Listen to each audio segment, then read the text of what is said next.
ولا يبدين زینتهن، نہ ظاہر کرے اپنا سنگار، الا ما ظہر منها، مگر وہ جو ظاہر ہوتا ہے یعنی دیکھنے میں آتا ہے، جیسے برقع چادر۔ وَلْيَضْرِبْنَ بِخُمُرِهِنَّ، ڈال دے اپنے دو پٹے، عَلَىٰ جُيُوبِهِنَّ، سینوں پر۔ وَلَا يُبْدِينَ زِينَتَهُنَّ، نہ دکھائے اپنا بناؤ سنگار، الا لِبُعُولَتِهِنَّ، مگر خاوندوں کے لیے، او آبائهن، یا باپوں کے لیے، او آباء بُعُولَتِهِنَّ، یا باپ خاوندوں کے سسر۔ لیکن مفسرین نے لکھا ہے اگر سسر کا مثل ہے، لڑکیوں کا شوقین ہے، بہو کے ساتھ گپ مارتا ہے، اس سے پردہ ضروری ہے، وہ گناہ کرے۔ بالکل یہ لکھا ہوا ہے یہاں روح المانی میں بھی ہے، اور احکام القرآن میں بھی ہے، اور ابو سعود میں بھی ہے، اور بھی بڑے مفسر کا ہے۔ او ابنائہن، یا بیٹے ان کے، او ابناء بولدہن، یا بیٹے ان کے خاوندوں کے۔ لیکن اس کا بھی وہی حکم ہے کہ اگر متقی اور پارسائے ہے تو ٹھیک ہے، ورنہ اس سے پردہ ہے۔ او اخوانہن، یا ان کے بھائی، او بنی اخوانہن، یا بھتیجے، بھتیجے سے نکاح تو نہیں ہوتا پھوپھی کا، او بنی اخواتہن، یا بیٹے بہنوں کے یعنی بھانجے، بھانجے سے بھی نکاح نہیں ہوتا، لیکن اگر خالہ اور بھانجا، پھوپھی اور بھتیجے کے درمیان بے تکلفی ہے تو پھر پردہ ضروری ہے۔ او نسائہن، یا ان کی عورتوں سے، مسلمان عورتوں سے پردہ نہیں ہے، کافر عورتوں سے پردہ ہے، وہ دلال ہوتی ہے، جا کر خاوندوں کو بتاتی ہے ایسے رخسار، ایسے گال، ایسے ہونٹ، ایسی چلتی ہے، ایسے سینے ابھرے ہوئے۔ حدیث میں لعنت ہو اس عورت پر جو اجنبی کا حسن اپنے خاوند کو بتاتی ہے۔ توبہ توبہ۔ او ما ملکت ایمانہن، یا وہ جو کنیزیں ہیں تمہاری، او التابعین، یا وہ نوکر چاکر، غیر اولی الاربۃ من الرجال، جو شہوت نہیں رکھتے مردوں میں سے۔ خواجہ سرا، خواجہ سرا دو قسم کے ہیں، ایک وہ جو بالکل ہی چھٹی ہو چکے ہو، ایک وہ جو سب کچھ رکھتے ہیں، خبریں جانتے ہیں۔ اور رسول اللہ صلی اللہ علیہ وسلم کے گھر میں ایک آتا تھا، اور انہوں نے کہا اے عبداللہ، اگر خدا نے خیبر فتح کر کے دے دیا، وہاں پر بنت مغیلان ہے، تو میرے بیار میں خود میرے بسمان، جب وہ آتی ہے تو 4 کناٹ والے ہوتی ہے، جب پلٹ جاتی ہے تو 8 ہو جاتی ہے۔ رسول اللہ نے سنا، فرمایا لا يدخلن هؤلاء الیکم، خبردار آئندہ ادھر آتے ہیں۔ آپ نے تو اس عورت کا پورا جغرافیہ بتا دیا، خبردار کے آئندہ۔ بات ہوتے ہیں شلیلا سے، لیکن عورتوں کا کام پورا کرتا ہے۔ اس خواجہ سرام سے بھی پردہ ہے۔ اب الطفل الذین، یا وہ بچے لم یظہروا علی عورات النساء، جو جانتے نہیں ہیں عورتوں کی باریکی ہے۔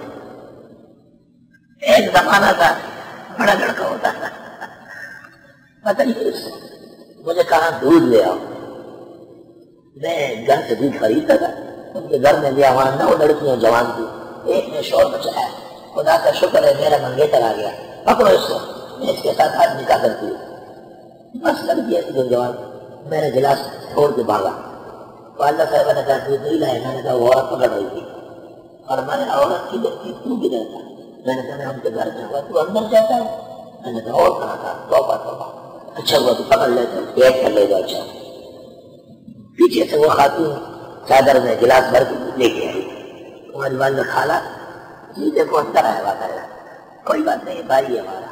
اس دن مجھے پتہ چلا کہ مجھے اندر نہیں جانا ہے یار۔ اب علمان والحفیظ، چھوٹے چھوٹے بچے قبل از وقت بالغ ہیں،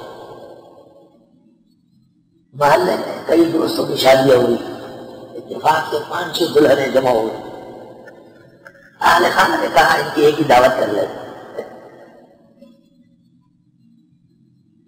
دعوت نے کی، سب بیویاں آ گئی، کھانا وانا کھا کے رخصت ہو گئی۔ ایک بچے کو مقرر کیا تھا خدمت پر، ہمارے خیال میں اس سے زیادہ چھوٹا مارکا مدرسے میں نہیں تھا۔ مجھے اچانک خیال ہوا، میں نے کہا یہ بڑا ہوشیار لگ رہا ہے، اس کو نہیں جانا چاہیے۔ 2-4 بزرگ بیٹھے تھے، مجھے کہتے نہیں ایسا نہ کرے، ایسی بے جائے سختی نہ فرمائے، بہت چھوٹا ہے۔ میں نے کہا نہیں بھائی، میں نے کہا بہت چھوٹا، میں نے کہا ببن بات سدھر، دلہنوں میں کون سی دلہن خوبصورت تھی؟ میں نے کہا نہیں کچھ نہیں کہیں گے، بتاؤ۔ کہنے لگا وہ فلاں، کہتے کھیلنے کے لیے بڑی بڑی ہوئی، علمان والحفیظ۔ اب الطفل الذین لم یظہروا علی عورات النساء، قرآن پاک نے پہلے نوٹس دیا ہے کہ طفل 2 قسم کے ہیں، وہ بچے ان سے پردہ مت کرو جو جانتے تک نہیں عورتوں کی پوشیدہ چیزیں، جو اتنا جانتا ہے کہ یہ عورت کے حسن کا کمال ہے اس سے تو پردہ ضروری ہے۔ وَلَا يَضْرِبْنَ بِأَرْجُلِهِنَّ، اور نہ مارے اپنے پیروں کو، باتیں پہنی ہوئی ہے شڑنگا شڑنگا شڑنگا خافر ایرالا اور دیر پبا کی ضرور لِيُعْلَمَ مَا يُخْفِينَ مِنْ زِينَتِهِنَّ، تاکہ پتہ چل جائے وہ جو پوشیدہ ہے اس کی زینت۔ وَتُوبُوا إِلَى اللَّهِ جَمِيعًا أَيُّهَا الْمُؤْمِنُونَ، توبہ کرو اللہ کے حضور اے مسلمانوں سب مل کر، ہم سب اللہ کے حضور توبہ کرتے ہیں، جو کبھی کوتاہی ہے اللہ معاف فرمائے۔ لَعَلَّكُمْ تُفْلِحُونَ، تم نے کامیاب ہونا ہے۔ وَأَنكِحُوا الْأَيَامَ مِنكُمْ، نکاح کر لو بے شادیوں کا تم میں سے۔ ایام جمع ہے ایم کی، ایم اس عورت کو کہتے ہیں جس کا خاوند نہ ہو، مطلقہ ہو یا بیوہ ہو۔ نکاح کرا لو ان عورتوں کے جو بے خاوند ہے تم میں۔ وَالصَّالِحِينَ مِنْ عِبَادِكُمْ، اور وہ نیک غلام تمہارے ان کے بھی کراؤ۔ وَإِمَائِكُمْ، اور کنیزوں کے بھی نکاح کراؤ۔ يَكُونُوا فُقَرَاءَ، اگر ہو یہ فقیر، يُغْنِهِمُ اللَّهُ مِنْ فَضْلِهِ، غنی کر دے گا ان کو اللہ اپنے فضل سے۔ وَاللَّهُ وَاسِعٌ عَلِيمٌ، اللہ وسیع علوم والا۔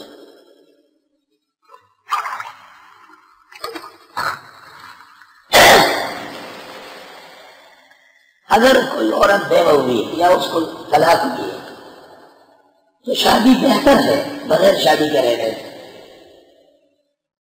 دیکھو شادی ایک ضرورت ہے جس طرح کھانا اور پینا ایک ضرورت ہے۔ بغیر شادی کے شادی کے تقاضے والے کو روکنا بہت بڑا گناہ ہے۔ 3-4 نوجوان آئے، ذرا ہماری والدہ بیمار ہو گئی ہے۔ کس طرح بیمار؟ جب کھانا پکاتی ہے یا باورچی خانے میں یا غسل خانے میں یا علیحدہ کمرے میں تو چیختی ہے۔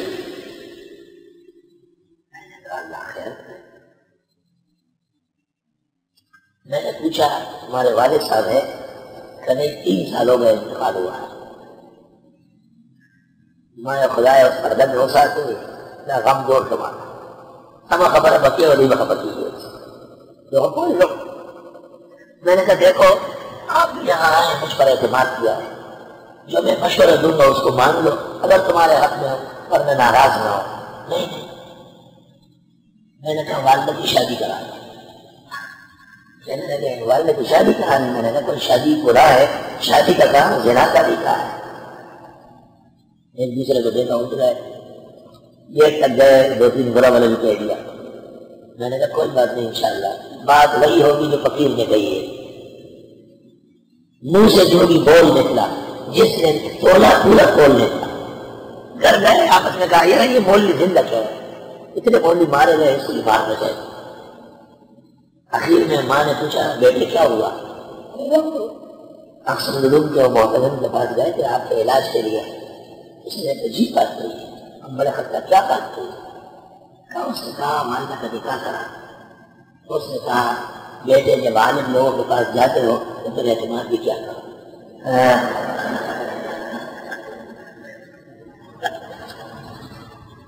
جوان لڑکے تھے قابل، سمجھ گئے کہ بھائی مولانا نے صحیح کہا ہے۔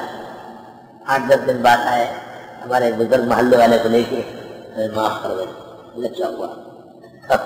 شادی کرا رہے ہو آپ کی بات بہت ہے۔ مجھے کہا آپ کو کیسے پتہ چلا؟ میں نے کہا ابھی بات کو نہ چھیڑو، آپ کا کام ہو گیا۔ میں نے کہا یہ بلی ہے جو گرم ہو جاتی ہے نا چلاتی ہے، مجھے اس سے اندازہ ہو گیا۔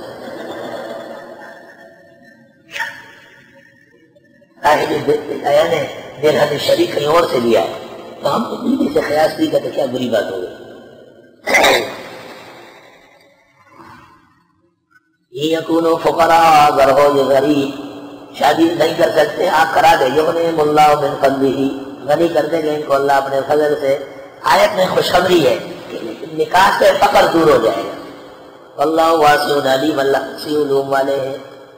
وَلْيَسْتَعْفِفِ الَّذِينَ لَا يَجِدُونَ نِكَاحًا، اور مشہور بھی ہے کہ شادی کا قرض جلدی اترتا ہے۔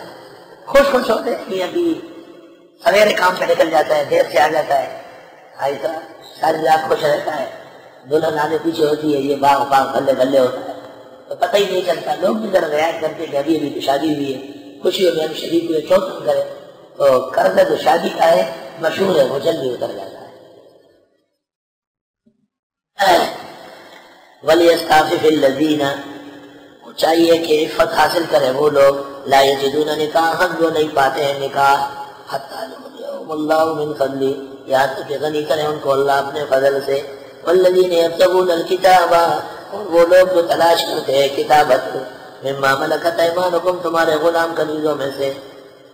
اگر کوئی غلام یا کنیز کہے کہ میرے ساتھ کتابت کر لو، عبد مکاتب جیسے کہتے ہیں، اتنے سال میں پیسہ دے دوں گا تو کر لو، فکاتبوہم، کر لو کے ساتھ کتابت، ان علمتم فیہم خیر، اگر تم جانتے ہو ان میں توفیق، وآتوہم من مال اللہ الذی آتاکم، دے دو ان کو اللہ کے مال میں سے جو اللہ نے تم کو دیا، ولا تکرہوا فتیاتکم علی البغاء، مجبور نہ کرو اپنی کنیزوں کو بدکاری پر۔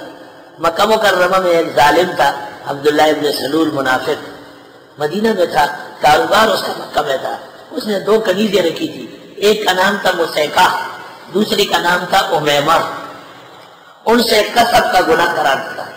پیغمبر کی خدمت میں آئی، رونے لگی کہ ہم نہیں کرنا چاہتے، ہم کو مجبور کرتے ہیں۔ ان اردنا تحسنا، جبکہ وہ بھی چاہتی ہے پاک دامن رہنا، ویسے بھی گناہ ہے اور وہ بھی چاہتی ہے، لتبتغوا عرض الحیات الدنیا، تاکہ ڈھونڈو سامان دنیا کی زندگی کا، ومن یکرہن، جو مجبور کرے گا ان کو، فإن اللہ من بعد اکراہہن، بس بے شک اللہ ان کو مجبور کرنے کے بعد غفور الرحیم، بخشنے والا رحم والا ہے۔